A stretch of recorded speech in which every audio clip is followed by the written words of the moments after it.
오늘은 예수님의 은혜로 주어지는 축복의 약속 14번째 시간으로 우연히와 마침에 놀라운 축복, 우연히와 마침에 놀라운 축복이라는 제목을 가지고 은혜의 말씀 선포하겠습니다.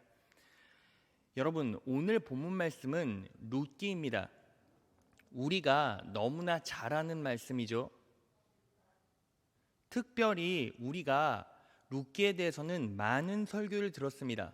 그런데 우리가 룻기를 들을 때, 룻기를 묵상할 때 가장 중요한 핵심 인물로 누구를 생각하죠? 항상 룻을 생각해요. 왜 그렇습니까? 룻기니까요. 그런데 실제로 룻기를 가만히 관찰해 보면 누가 가장 중요한 인물입니까? 보아스예요. 왜 그렇습니까? 보아스가 예수 그리스도를 예표하기 때문입니다. 그것을 어떻게 할 수 있죠? 룻기 마지막 장을 보면 보아스의 족보가 나옵니다. 말씀 찾아볼까요? 룻기 4장 21절입니다. 살몬은 보아스를 낳았고 보아스는 오벳을 낳았고 라고 나와 있어요. 보아스는 누구를 낳았어요?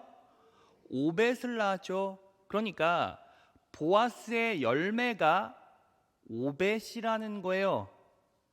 그러면 이 오벳의 이름은 무슨 뜻입니까? 섬김이라는 의미예요. 그러니까 보아스의 열매가 섬김이라는 거죠. 예수님께서 이 땅에 사명을 감당하시면서 무엇을 열매로 맺으셨습니까? 섬김을 열매로 맺으셨죠. 보아스의 열매는 오벳, 섬김이었죠. 예수님의 열매 또한 뭐예요? 섬김이었다는 거예요.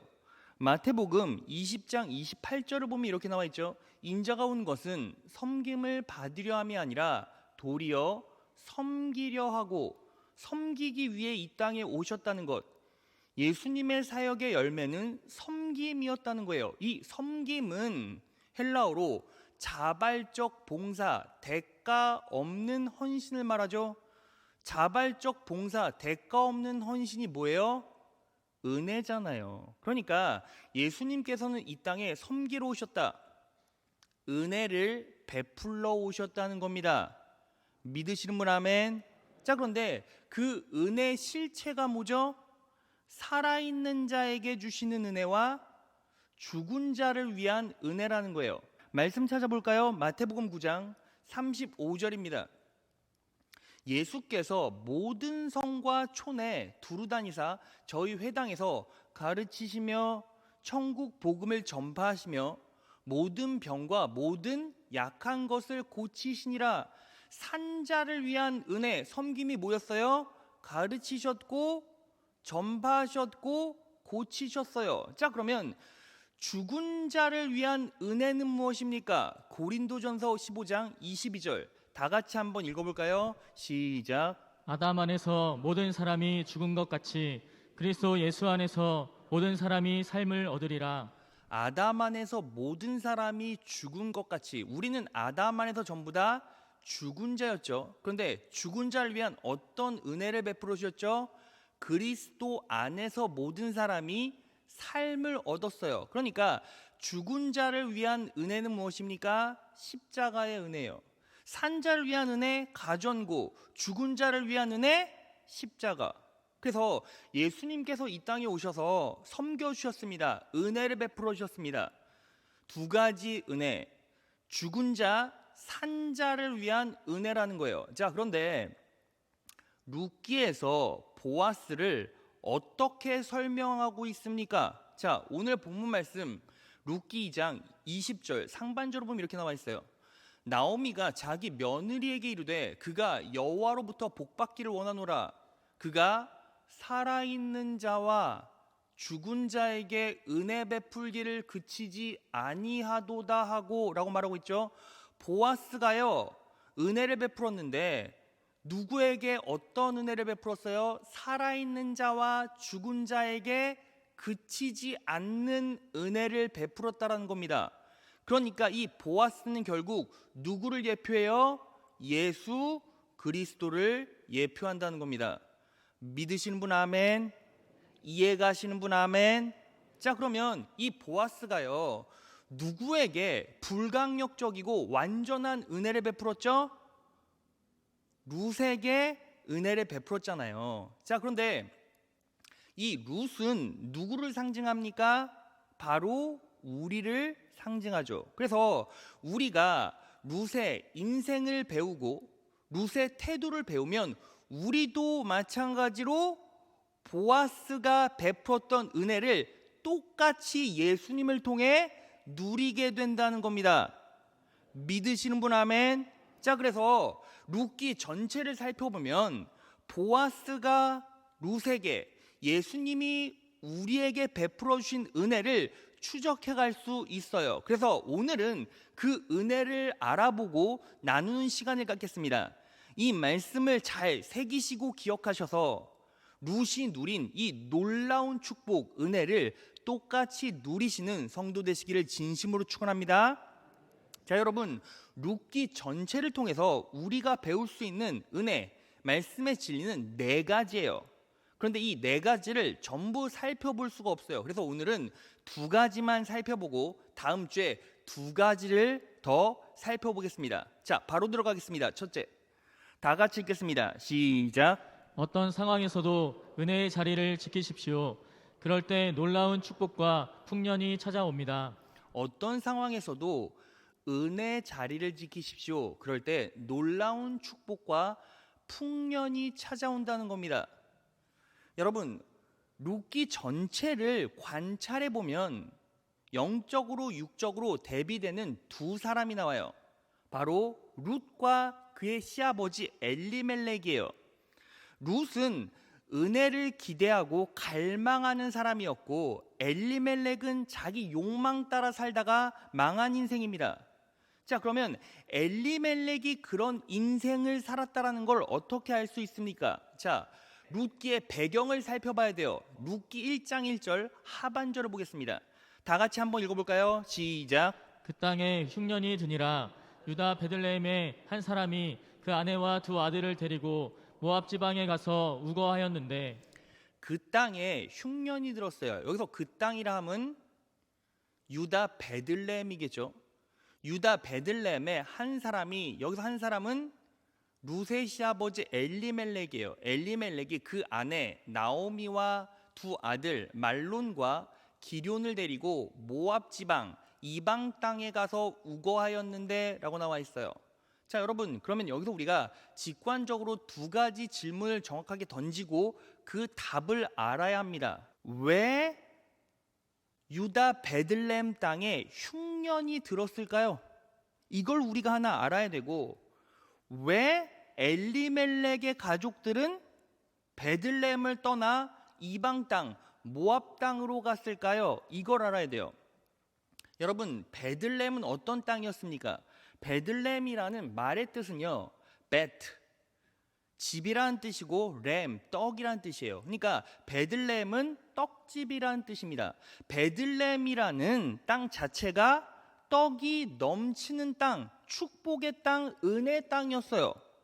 그런데 왜 베들레헴에 흉년이 임했을까요? 자, 우리가 미처 읽지 못했던 룻기 1장 1절 상반절을 보겠습니다. 사사들이 치리하던 때라고 나와 있어요. 사사들이 치리했기 때문에 베들레헴 땅에는 흉년이 임한 겁니다. 자, 그러면 사사들이 치리하던 때에 어떤 일이 벌어졌죠? 자, 사사기 룻기죠. 사사기 맨 마지막 구절에 이렇게 나와 있어요. 그때에 이스라엘의 왕이 없으므로 사람이 각각 그 소견에 옳은 대로 행하였더라. 여러분, 이스라엘에 왕이 없었습니까? 있었죠. 하나님이 계셨는데 이스라엘 백성들의 마음 가운데는 하나님이 없었다는 거예요. 하나님이 그들의 마음에 없었기 때문에 각각 그 소견에 옳은 대로 욕망대로 행하였더라라고 나와 있어요. 욕망대로 행한 대표적인 인물이 누구입니까? 엘리멜렉이에요. 여러분, 왜 흉년이 임하게 되었죠? 하나님을 마음의 왕으로 두지 못했기 때문이에요. 이제 답이 나왔어요. 자, 그러면 두 번째 질문. 왜 엘리멜렉과 가족들은 베들레헴을 떠났을까요? 자, 우리는 보편적으로 어떻게 생각합니까? 흉년 들었으니까 떠났지라고 생각해요. 자, 그런데 정확하게 말하면 그들은 흉년에도 부유했어요. 그럼 어떻게 할 수 있습니까? 자, 모압 땅에 가서 엘리멜렉과 두 아들이 죽어요. 그리고 나오미, 시어머니 나오미와 룻이 다시 베들레헴으로 돌아오죠. 베들레헴으로 돌아왔을 때 베들레헴 사람들이 나오미의 말에 주목했어요. 나오미가 이스라엘 사람들에게 뭐라고 말합니까? 자, 말씀 찾아볼까요? 룻기 1장 21절. 내가 이곳 베들레헴을 떠날 때는 가진 것이 많았으나, 자, 모압을 떠날 때는 가진 것이 많았대요. 여호와께서는 나를 빈손으로 돌아오게 하셨습니다 라고 나와 있어요. 여러분, 그러면 잘 생각해 보세요. 이 나오미, 엘리멜렉의 가족은 모압 땅을 떠날 때 부유했죠. 가진 것이 많았죠. 가진 것이 많았는데 왜 떠났습니까? 이유는 두 가지로 살펴볼 수 있죠. 당시 이스라엘은 가족 공동체였는데 흉년이 들었으면 다 같이 힘든 거예요. 다 같이 힘든 와중에 엘리멜렉 가족만 부유했다면 왜 떠났습니까? 그 고통을 나누고 싶지 않아서 떠난 거죠. 그리고 두 번째는 왜 떠났겠습니까? 여러분 잘 생각해 보세요. 왜 흉년이 맺죠? 하나님을 왕으로 삼지 않았으니까. 하나님을 왕으로 삼지 않아서 저주받았다면 뭐 해야 돼요? 그 자리를 지키면서 회개하고 돌이켜야 되는데 떠났다는 건 무슨 뜻입니까? 하나님의 뜻을 어기고 자기의 계획과 직감대로 움직였다는 거예요. 아, 이렇게 흉년이 맺으니까 시간이 더 지나면 우리는 지금 부유하지만 우리에게도 영향이 끼쳐질 수 있겠구나. 빨리 뜨자 하고 뜬 거예요.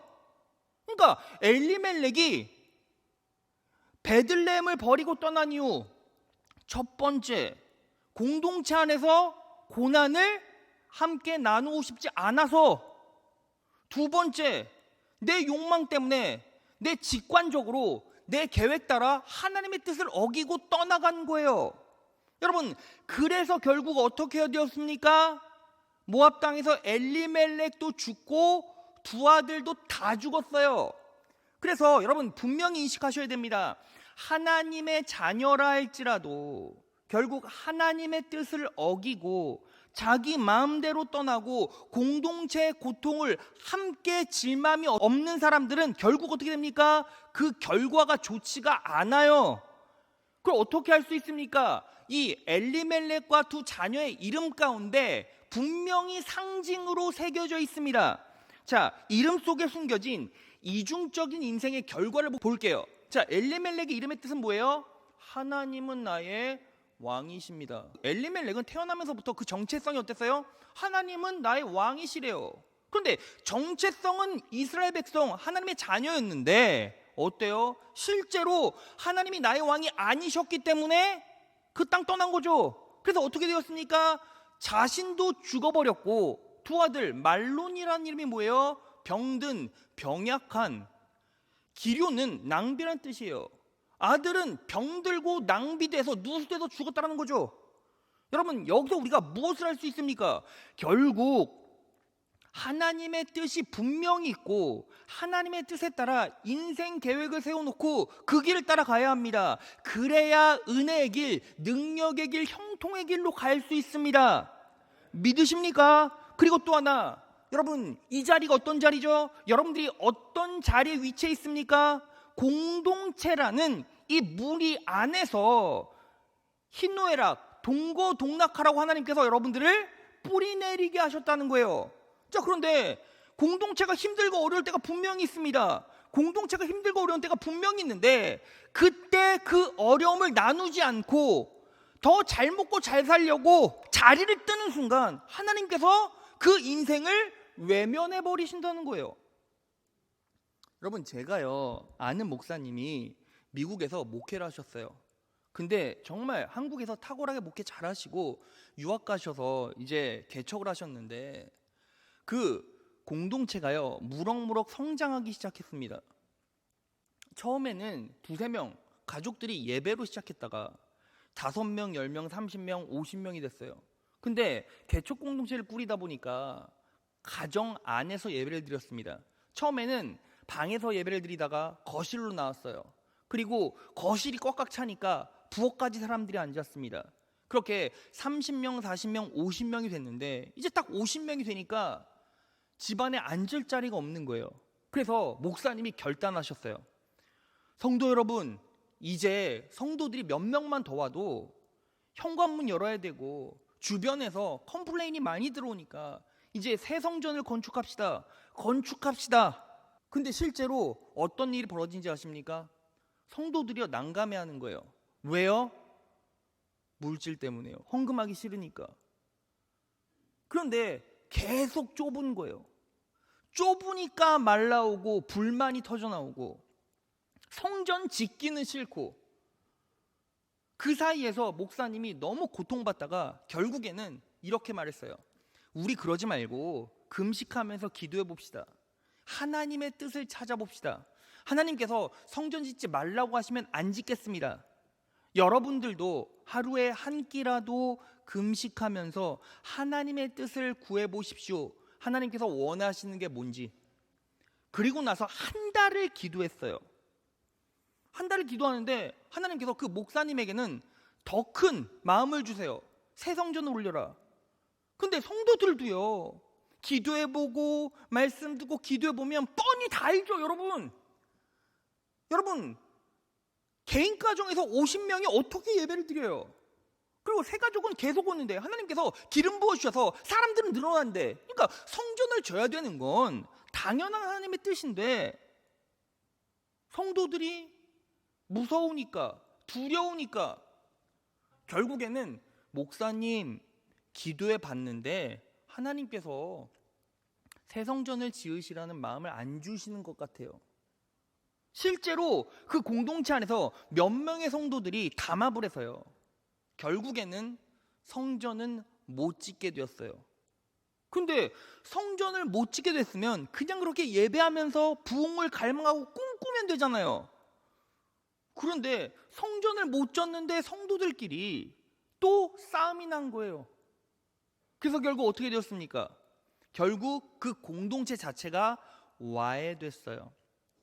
근데 그 중심에 하나님께서 성전 지으시란 마음을 안 주셨습니다 하는 그 성도들은요 새 가족으로 들어온 성도가 아니라 수평 이동한 신앙 구력이 오래된 성도들이었어요.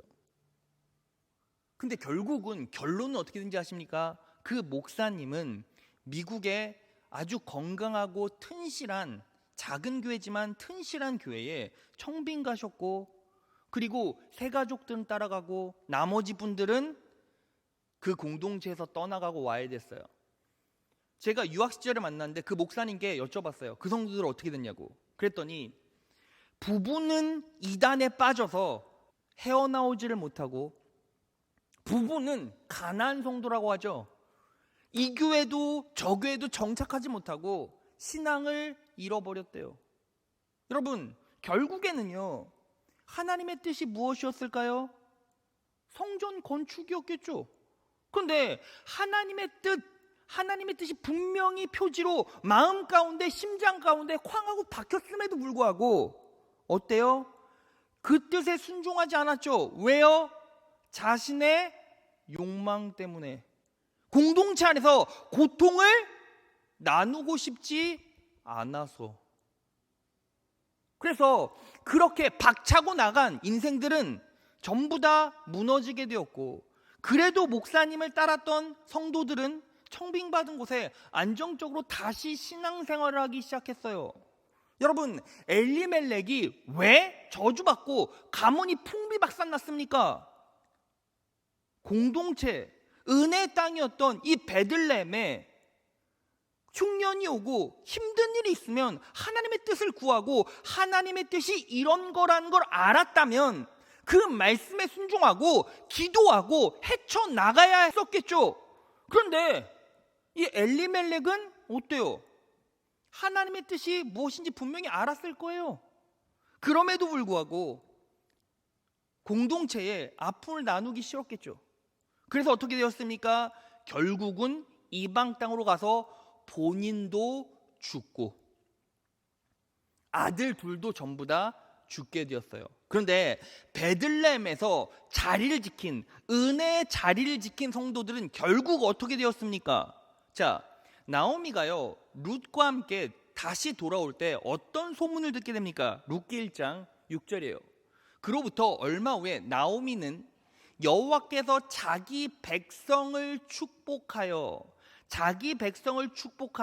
그 땅에 풍년이 들게 하셨다는 소식을 듣고 두 며느리와 함께 모압 땅을 떠나기로 작정하였대요. 그러니까 여호와께서 자기 백성을 축복했어요. 중요한 거, 먼저 사람에게 축복이 임했고 그 다음에 환경에 풍년이 들게 됐어요. 여러분, 그래서 결국 은혜의 자리를 지키고 하나님의 뜻에 따라 살려고 사력을 다하는 인생 가운데는 먼저 하나님께서 그 인생 가운데, 그 영혼 가운데 놀라운 축복을 주십니다. 믿으시는 분 아멘. 그리고 그 영혼과 인생 가운데 축복을 주시고 나서 그 다음에 어떻게 됩니까? 그 환경 가운데 놀라운 풍년을 허락하신다라는 거예요. 믿으십니까? 그 은혜로 살아가신 여러분 되시길 진심으로 축원합니다. 자, 그러면 룻이 이제 다시 돌아와요. 돌아왔는데 이제 룻의 인생 가운데도 놀라운 축복과 은혜가 임해요. 왜요? 엘리멜렉은 하나님의 뜻을 따르지도 않고 그리고 공동체 고통을 함께 짊어지려고 하지 않았지만 이 룻은 어때요? 룻은요 무조건 은혜만을 갈망했다는 거예요. 자, 그래서 두 번째 대지, 둘째, 다 같이 읽겠습니다. 시작. 하나님의 은혜를 절실히 붙잡는 자에게는 우연히와 마침의 축복을 주십니다. 하나님의 은혜를 절실히 붙잡는 자에게는 우연히와 마침의 축복을 주신다는 겁니다. 자, 여러분, 이제요 나오미 입장에서 남편이 죽고 아들 둘이 죽었어요. 그래서 어떻게 할까 생각을 하다가 이스라엘 땅 베들레헴에 이제 다시 풍년, 은혜가 임했다는 소식을 듣고 돌아가려고 합니다. 근데 두 며느리가 전부 다 이방 사람이죠. 이방 땅에서 자라고 혼인했으니, 그리고 남편들이 죽었으니 어떻게 해요? 그냥 이방 땅에서 살아라 하고 권유를 합니다. 그래서 한 며느리는 그냥 남고 룻은 따라가기로 했어요. 근데 룻이 왜 따라가기로 작정했습니까? 룻이 따라가기로 한 명분이 뭐예요? 며느리로서 시어머니가 불쌍해서요? 혼자 살 거 불쌍해서요? 외로울까봐? 그게 아니었어요. 오직 룻은요 명분이 뭐였어요? 돌아갈 명분? 바로 하나님이었다는 거죠. 룻기 1장 16절입니다. 그러자 룻이 말하였다. 저에게 어머님을 떠나 혼자 돌아가라고 너무 그러지 마세요. 어머님 가시는 곳에 저도 가겠어요. 어머님 머무르시는 곳에 저도 머물겠어요. 어머님 결에는 제 결의가 아닌가요? 어머님이 섬기시는 하나님은 제 하나님이 아닌가요? 이방 여인이었지만 가야 되는, 이스라엘로 베들레헴으로 가야 되는 명분이 뭐예요? 어머님이 섬기시는 하나님이 나의 하나님이었다는 거예요. 룻은 시어머니가 불쌍해서 이스라엘로 돌아온 게 아니라 오직 하나님 때문에 이스라엘로 오기로 작정했다는 거죠. 그래서 이제 베들레헴으로 돌아왔어요. 돌아와서 두 모녀가 어떻게 먹고 삽니까? 먹고 살 게 없죠. 땅도 다 팔아제꼈는데 재산이 없어요. 기술이 있습니까? 명예가 있습니까? 재산이 있습니까? 인맥이 있습니까? 사람이 있습니까? 그러니까 할 줄 아는 게 딱 하나밖에 없어요. 그냥 남들이 농사 지어놓고 떨어뜨리는 알곡, 이삭 있으면 그거 줍는 거. 그래서 그거라도 줍기 시작하기 위해서 나갑니다. 근데 나갈 때 룻이 어떤 고백을 합니까? 룻기 2장 2절이에요. 다 같이 한번 읽어볼까요? 시작. 모압 여인 룻이 나오미에게 이르되 나로 밭에 가게 하소서. 내가 네게 은혜를 입으면 그를 따라서 이삭을 줍겠나이다. 나오미가 그에게 이르되 내 따라 갈지어다 하매. 모압 여인 룻이요, 시어머니에게 이제 밭에 가서 이삭 주술게요. 그런데 이삭을 주술 때 내가 누구에게 은혜를 입으면 이라고 말해요. 그러니까 룻은 제대로 알지도 못하지만 무엇을 갈망했어요? 오직 은혜를 갈망했죠. 이스라엘로 돌아와야 하는 명분이 하나님, 삶에서 무엇을 갈망했어요? 은혜를 갈망했어요. 그랬더니 하나님께서 어떤 놀라운 축복을 부어주시기로 작정하시고 실행하십니까? 보아스를 만나게 하시죠. 보아스는 예수님을 상징하죠. 그러니까 예수님의 은혜를 입게 하셨다는 거예요. 자, 그런데 그 은혜의 정체, 실체가 뭡니까? 자, 말씀 보겠습니다. 룻기 2장 3절에 4절. 너무너무 중요해요. 다 같이 읽겠습니다. 시작. 룻이 가서 베는 자를 따라 밭에서 이삭을 줍는데 우연히 엘리멜렉의 친족 보아스에게 속한 밭에 이르렀더라.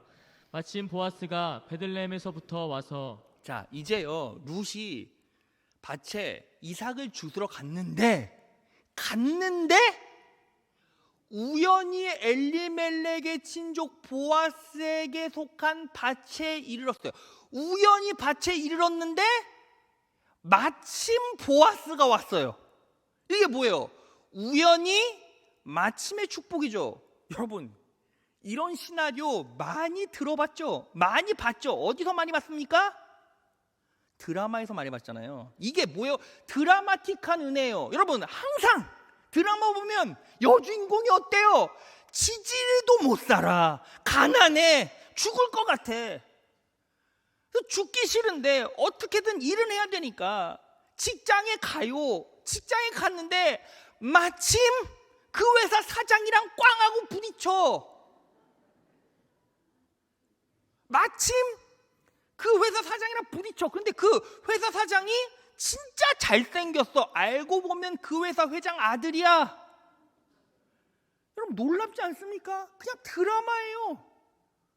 그냥 이삭 주스러 갔는데, 우연히 갔는데 그 많은 밭 중에서 굳이 보아스의 밭에 가게 되었고 마침 누구를 만나요? 보아스를 만나요.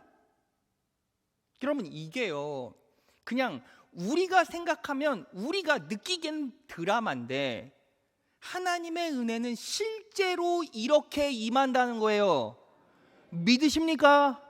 자, 그러면 여기서 보아스가 이제 룻을 만나기로 했는데 보아스가 예수님을 상징한다라는 증거가 하나 나와요. 자, 다음 구절 보겠습니다. 룻기 2장 4절에서 5절. 마침 보아스가 베들레헴에서부터 와서 베는 자들에게, 이게 베는 자가 뭐예요? 농부들이죠. 자기가 부린 일꾼이에요. 일꾼들에게 이르되 여호와께서 너희가 함께 하시기를 원하노라. 그들이 대답하되 여호와께서 당신에게 복 주시기를 원하나이다. 보아스가 베는 자들을 거느린 사환에게 이르되 이는 네 소녀냐? 보아스가 딱 자기 밭에 오자마자 여호와께서 너희와 함께 하시기를 원하노라, 네 소녀냐라고 말했어요. 여러분, 객관적으로 가만히 생각해 보세요. 좀 이상한 거예요. 여러분, 보편적으로 여러분들이요, 어떤 회사의 사장이에요. 그래서 생산 라인에 방문했어요. 그럼 생산 라인에 방문하면 뭘 물어봅니까? 먼저 생산량을 물어보죠. 지금 얼마나 생산이 됐어요? 얼마나 나왔습니까? 아니, 우리가 지금 농사를 짓고 있으면 지금 쌀이, 밀이, 보리가 몇 푸대가 나왔어요? 하루에 몇 리터는 나와야 되는데, 몇 톤은 나와야 되는데 일일 생산량을 정확하게 충족하고 있습니까? 이런 거 물어보지 않습니까? 보편적으로 사장은 라인 잘 돌아갑니까? 지금 일 빠릿빠릿하게 잘합니까? 라고 묻는 게 당연한데, 이 보아스는 딱 밭에 도착하자마자 뭐라고 말해요? 여호와께서 너희와 함께 하기로 원한대요. 지금요, 보아스가 수에 집착하는 것이 아니라, 생산량에 집착하는 것이 아니라 무엇에 집중하고 있어요? 자신의 하인, 자신의 종에게 집착하고 있다고요. 그리고 막 주변에서요, 이삭을 줍는 룻을 봐요. 어떤 사람이냐라고 물어봐요. 보편적으로 공장 주변에 어떤 사람이 흘깃흘깃거리다가 공장에서 막 제품 떨어져 있는 거 줍고 있으면, 아, 뭐야, 저 사람 쫓아내, 왜 남의 공장에 와서 남의 거 주소라 그래, 할 것 아닙니까? 근데 저 사람이 누구냐요? 여러분, 보아스의 마음이 정확하게 누구의 마음이에요? 예수님의 마음이죠. 마태복음 18장에 보면 잃은 양의 비유가 나와요. 예수님께서 뭐라고 말씀하십니까? 100마리의 양 중에서 한 마리를 잃으면 99마리를 두고 한 마리를 찾으러 가신대요. 그러니까 예수님의 마음이 어때요? 수에 집착한 것이 아니라 한 마리의 양, 자녀, 자신의 종에 집중하고 있죠. 정확하게 누구의 모습이에요? 바로 보아스, 예수님의 모습이라는 거죠.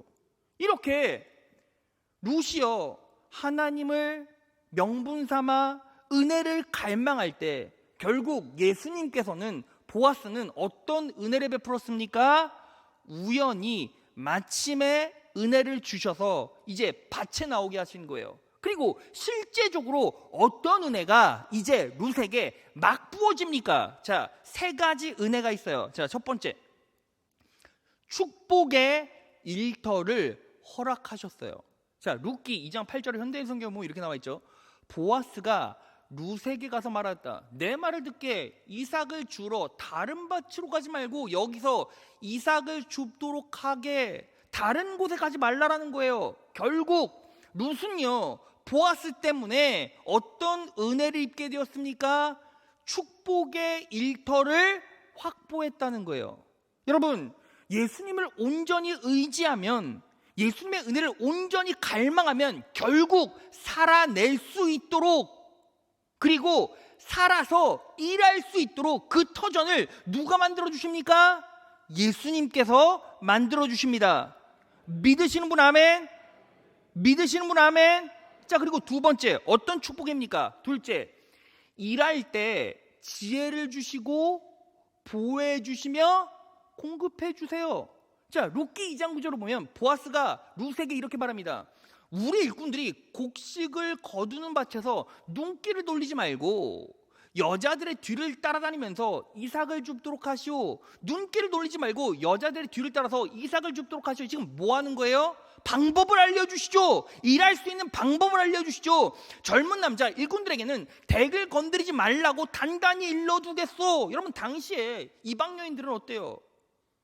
이방 여인들은 저급한 존재로 취급해서요, 폭력을 가하기도 하고, 또 막무가내인 남자들은 어때요? 막 강간하고요. 이런 일이 비일비재했어요. 그런데 하나님께서 보아스가 룻에게 남자 일꾼들에게 다 일러두었어. 걱정하지 말래요. 보호의 은혜를 베풀어 주는 거죠. 또 봅시다. 목이 마르거든 주저하지 말고 물단지에 가서 젊은 남자 일꾼들이 길어다가 둔 물을 마시도록 하시오. 여러분, 룻에게 젊은 남자들은 실상 어떤 존재예요? 자신에게는 위해를 가할 수 있는 적과 같은 두렵고 무서운 존재죠. 그런데 그 무서운 존재들이 물을 길러 놓았으니 그 물 다 마시래요. 여러분, 얼마나 완벽하고 놀라운 축복입니까? 예수를 온전히 의지하고 믿는 자들은 성령 하나님께서 어떻게 역사하시죠? 성령 하나님은 어떤 영이시죠? 지혜의 영이시고 진리의 영이시고 통찰력의 영이시고 영감의 영이십니다.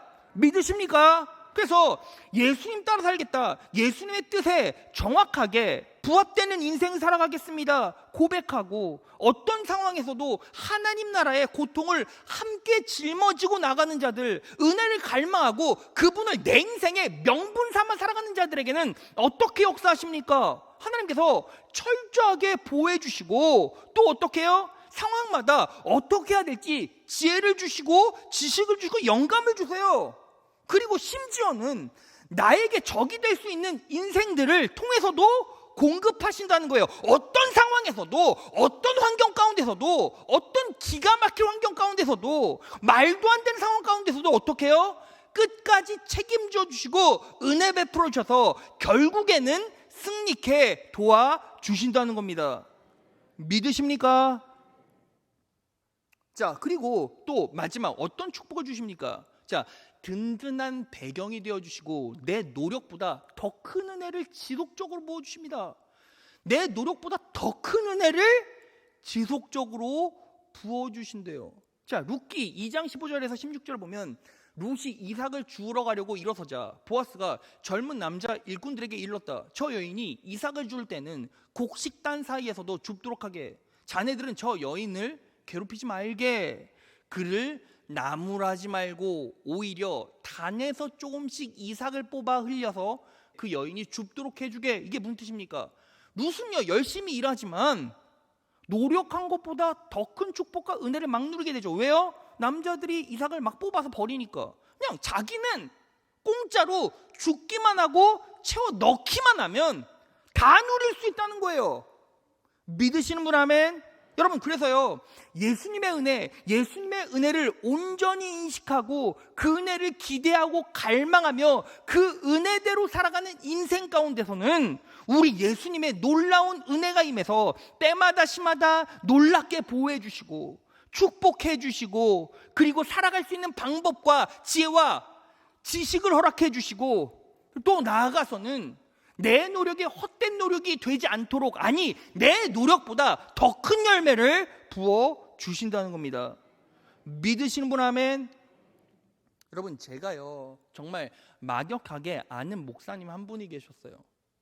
그분이 계셨는데 그분이 이제 큰 교회에서 이제 부목사로 사역을 감당하고 계시다가 이제 청빙 받을 때가 된 거예요. 근데 청빙 받을 때가 돼서 이제 이런저런 많은 교회에 이제 원서를 내고 그리고 설교를 하러 가신 거예요. 이제 교회도 큰 교회고 괜찮은 교회고 실력도 인정을 받았기 때문에 이제 열심히 가서 설교를 했는데 항상 막 100명, 목사님이 막 100명이 지원하고 50명이 지원한 교회도 다 가면 대부분 최종 3인에는 드는 거예요. 최종 3인에는 드는데 마지막 설교할 때 자꾸 떨어졌어요. 계속 떨어져서 열 몇 번을 떨어지다가 결국에는 청빙을 포기하고 섬기고 있는 교회에서 막 헌신하고 있었어요. 그리고 나서 더 큰 기회가 한 번 왔어요. 어떤 큰 초대형 교회에서 분립개척하는데 그 교회에서 이제 청빙을 받아가라고 이제 왔어요. 근데 왔는데 이제 청빙을 막상 받으려고 가보니까 지금 사역하는 공동체 사람들이 자꾸 걸리는 거예요. 왜냐하면 이제 해가 넘어가서 사역을 시작할 때 이제 그 얘기가 오고 가니까 1년이라도 사역은 마무리하고 자리를 옮겨야 되는데 이제 그럴 수가 없으니까 너무 안타깝고 아깝지만 또 고사를 했어요. 그래서 이제 50이 넘어가고 청빙받기가 너무 힘든 상황 가운데, 그리고 나서 최종적으로 이제 규모의 교회에 또 이제 최종 3인에 올라서 이제 설교를 해요. 이제 설교를 시작했는데 이제 최종 3인 중에서 2명은 설교를 완벽하게 했고 그 목사님은 딱 섰는데 앞이 안 보이더래요. 자기가 준비했던 설교를 다 까먹었대요. 그래서 어떻게 할지 모르다가 그냥 지금까지 인생 흘러온 얘기를 하다가 두서없이 얘기를 하다가 갑자기 하나님께서 그 마음을 뭉클하게 하셨는데 그냥 그 자리에서 울음이 터져버렸대요. 그리고 나서 막 강단에서 우는데 딱 내려올 때 저는 이 교회에 청빙받을 수 있는 자격과 능력이 되지 않습니다. 그러니까 좋은 목사님 뽑아서 좋은 목사님 세우십시오 하고 갔대요. 그리고 이미 장로님들은 다 내정이 된 목사가 있었는데, 근데 목사님이랑 장로님이랑 딱 모여서 얘기를 하는데 자꾸 진짜 탁월하게 설교를 잘한 그 목사님이 생각나는 것이 아니라 두서없이 얘기를 했지만 하나님의 은혜 때문에 청빙을 포기하고 내가 주어진 양떼 때문에 청빙을 포기하고 자리를 지키고 끝까지 남아서 헌신했던 그 자기 자신의 목회적인 아픔들을 얘기하면서 눈물을 흘리는 그 목사님이 자꾸 생각이 나다가 결국에는 그래, 내정된 목사 말고 그 목사님을 뽑자 해서 그 목사님이 청빙 받아서 지금도 목회를 아주 탁월하게 잘하고 계신대요. 여러분 보세요. 제가 그 목사님을 너무 잘 알고 있는데 그 목사님이 컨디션 좋을 때는 진짜 탁월하게 말씀 잘 풀어서 논리적으로, 이성적으로, 감성적으로 설교 참 잘하세요. 근데 여러분 항상 하나님께서 복을 허락하실 때는 그 사람이 실력 있고 그 사람이 지혜가 넘치고 그 사람이 무언가 탁월하다고 해서 그 부분을 보고 축복하시는 게 아니에요. 무엇을 보시고 은혜 베풀어 주시고 무엇을 보시고 축복하십니까? 오롯이 하나님의 은혜를 갈망하는 마음, 그리고 어떤 상황에서도 우직하게 힘들지만 어렵지만 하나님의 은혜를 바라보고 자리를 지키고 신앙생활을 해가는 그 마음을 보고 역사하시고 축복하신다는 겁니다. 믿으십니까?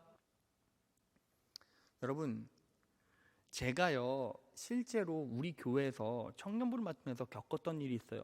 뭐냐면 여러분 그거 아십니까? 처음에 제가 부임하고 몇 년 있다가 우리 지금 옆에 임마누엘 성전 리모델링 하기 시작했잖아요. 그래서 리모델링 잘 완성됐어요. 원래는 저 임마누엘 성전 자리랑 밑에 성전 자리랑 뻥 뚫려 있었고, 그리고 하나로 묶여 있었고 10년 이상 20년 이상 돼서 낙후돼서 이제 그 시설을 빨리 고쳐야 돼요. 그래서 층을 만들고 리모델링을 했습니다. 근데 그때 제가 청년부를 맡았고 이 임마누엘 성전이 청년부, 오롯이 청년부 예배처로 사용될 것 같다라는 원로 목사님 말씀도 있고 그러셔서 제가요 그때 힘들고 어렵지만 청년들에게 같이 이 어려운 난관 잘 극복하고 이겨내보자 하고 결신을 시켰어요. 물론 저도 하나님 앞에 헌신하기로 작정하고 그리고 청년들의 마음을 모았습니다. 근데 여러분 어떤 일이 벌어졌는지 아십니까? 리더십이요 그때 한 30여 명 40명 가까이 됐고 청년들이 뭐 200명 조금 넘었지만 그 상황에서 여러분 실제로 임마누엘 성전 전체 건축비의 절반 가까이가 청년들의 헌금으로 이루어졌어요. 그때 청년들한테 제가 이랬습니다. 청년들이요, 나는 떠나도 당신들은 여기 죽을 때까지 뼈를 묻을 것 아닙니까? 전 여러분들이 그렇게 살길 원해요. 그러니까 이 자리, 이 성전이 여러분 거고 하나님의 집이자 여러분들의 영적 터전이니까 헌신합시다. 제가 일주일, 2주일에 시간을 주고 같이 기도할 테니까 같이 십시일반 합시다.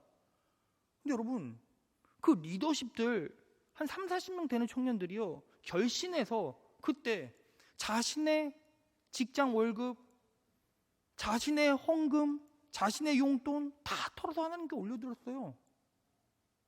그래서 여러분 임마누엘 성전 올라갈 때 청년들이요 거의 절반의 지분을 다 감당했습니다.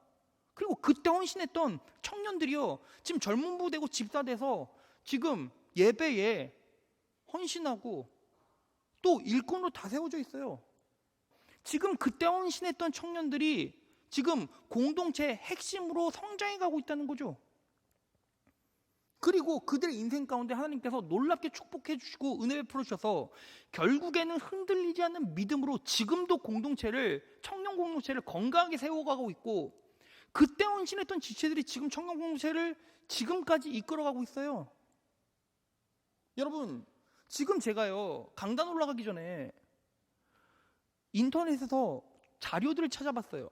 코로나 터지고 나서 거의 다 회복된 교회들은 한국에서 2%가 채 안 되는 초대형 교회를 제외하면 500명 미만의 교회 혹은 500명에서 2,000명 사이의 중대형 교회들은 대부분 피해를 보고 평균적으로 회복된 수치가 51% 정도래요. 왜 이런 일이 벌어졌죠? 이유가 하나밖에 없잖아요. 힘들 때 자리를 지키려고 하지 않고 숨어버린 거예요. 성도는 하나님께서 주신 은혜의 자리가 분명히 있잖아요. 그 자리를 지켜내고 그 자리에서 예배하고 그 자리에서 헌신하면서 하늘나라를 꿈꾸면 하나님께서 그 인생을 불쌍히 긍휼히 여겨주시고 책임져 주셔서 선한 길로 나아가게 하신다는 거죠. 그리고 하나님께서는 은혜를 갈망하는 자들을 헛되게 그대로 방조하지 않으시고 끝까지 책임져 주시고 보호해 주신다는 겁니다. 믿으십니까? 자, 말씀 정리해 보겠습니다. 여러분, 엘리멜렉은요, 그 정체성이 어때요? 하나님이 나의 왕이시래요. 정체성은 확실했죠. 태어날 때부터 이스라엘 백성으로, 선민으로서 자녀된 자로 살았어요. 그런데 그 인생과 환경 가운데 흉년이 임하기 시작했고, 그 흉년에 담겨진 하나님의 뜻을 제대로 알지 못했어요.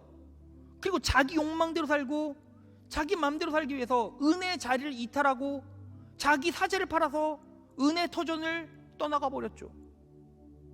하나님의 뜻을 거역했고, 내 정체성이 이스라엘 백성임에도 불구하고 그 은혜의 자리를 피해갔어요. 그래서 결국 어떻게 되었습니까? 자신도 가문도 망하게 되었습니다. 그런데 그럼에도 불구하고 시어머니와 며느리 나오미와 룻이 있었죠. 그 룻은요, 은혜의 음성, 은혜의 소리가 들려오자마자 다시 바로 왔습니다. 다시 돌아왔죠. 그리고 나서 하나님을 명분 삼아 하나님의 은혜를 의지하기 시작했어요. 자신이 와야 될 자리, 응당 지켜야 할 자리로 다시 왔고, 그리고 어려운 상황이었지만 하나하나 차근차근 다시 시작했습니다. 그리고 나서 더 많은 은혜를 의지하니 하나님께서 보아스를 보내주시고 그 은혜를 베풀어 주시기 시작했죠. 그래서 그 인생 끝날까지 하나님께서 놀라운 축복을 부어주셨습니다. 그럼 우리에게는 하나님께서 보아스, 누구를 보내주셨죠? 예수 그리스도를 보내주셨잖아요. 그 예수 그리스도를 온전히 의지하고 그 은혜를 의지하게 되면 결국 우리는 어떤 인생을 살아가게 됩니까? 여러분, 공동체 섞여 있고 하나님 나라를 확장시키고 건설하다 보면 어렵고 힘든 일이 참 많이 있을지도 몰라요. 그럼에도 불구하고 하나님께서는 어려움을 어려움으로 열매 맺게 하지 않으시고, 그 상황 가운데 섬세하게 보호해 주시고 방법을 찾게 해주시고, 그리고 끝까지 책임져 주셔서 내가 땀을 흘린 만큼, 아니 그것보다 더 큰 은혜로 우리의 수고를 덜어주시고 능력의 길로 나아가게 하신다는 겁니다. 이 은혜를 잘 마음에 새기셔서 룻처럼 인생 가운데 풍년이 임하고, 룻처럼 개인의 인생 가운데 섬세한 보호하심과 은혜를 누리시는 귀한 성복의 자녀들 되시기를 진심으로 축원합니다.